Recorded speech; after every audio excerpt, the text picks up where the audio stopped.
السلام علیکم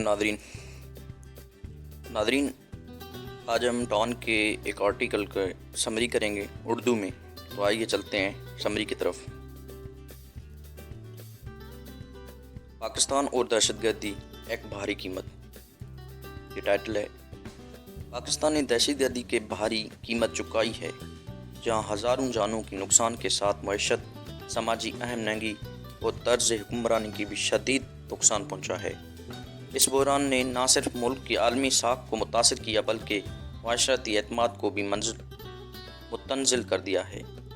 امریکی صدر ڈونلڈ ٹرمپ کی جانب سے افغانستان میں دہشت گردی کی گرفتاری میں پاکستان کے کردار کی تعریف کو وقتی سفارتی کامیابی سمجھا گیا، مگر عالمی سطح پر پاکستان کو درپیش چیلنجز اب بھی برقرار ہیں۔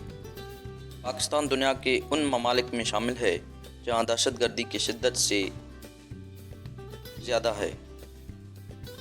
انسٹی ٹیوٹ آف اکنامکس اینڈ پیس کے مطابق پاکستان دہشت گردی کے حوالے سے دوسرے نمبر پر ہے۔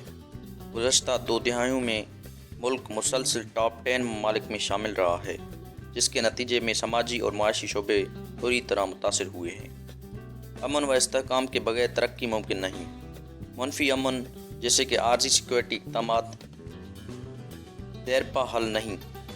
حقیقی تبدیلی کے لیے مثبت امن ضروری ہے، جو معاشرتی ہم آہنگی، مستحکم اداروں اور دیرپا پالیسیوں پر مبنی ہے۔